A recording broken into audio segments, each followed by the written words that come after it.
Hello friends, welcome to my new blog. তো আজকে এখন যাচ্ছি ওই বাড়ি, নিমন্ত্রণ আছে।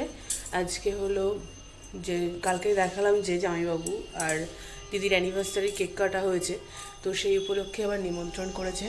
তো দিদির জন্য একটা চুড়িদারও কিনে নিয়ে আসলাম এখন স্ট্রেন্স থেকে। তো চলো দেখিয়ে দিই তোমাদের গিফটটা কীরকম, আর ওখানে গিয়ে একেবারে ডাইরেক্ট দেখা হবে। তারপরে এই যে অ্যাভাসা কোম্পানির একটা কুর্তি নিয়েছি পিঙ্ক কালারের।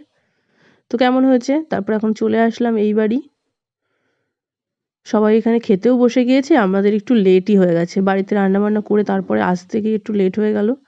তো আমরা শেষ প্যাসেঞ্জার মানে খাওয়া দাওয়ার ক্ষেত্রে। তো ফার্স্টেই পড়ে গেল চিপস, ভাত, শুক্তো। আর এদিকে যাদের অনুষ্ঠান তারা এখন বাড়ি চলে যাচ্ছে।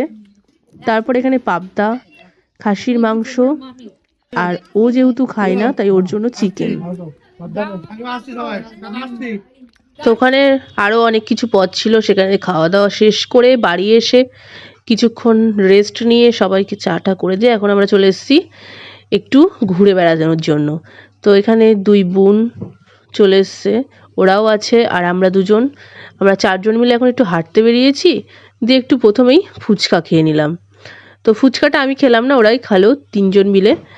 তারপরেই এখানে চলে এসছে সাটে নিয়ে, তো সেইটা আর ছাড়লাম না, সেটা আমিও খেয়ে নিলাম।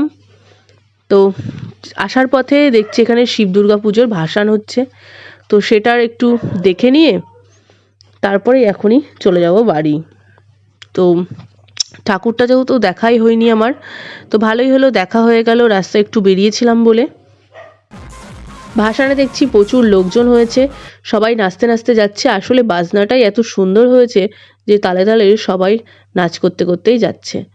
তো ঠাকুর তো দেখে ভালোই লাগলো। আজকের মতো এখানেই ব্লগটা এন্ড করছি। ভালো লাগলে অবশ্যই লাইক কমেন্ট সাবস্ক্রাইব করে দিও। Bye bye.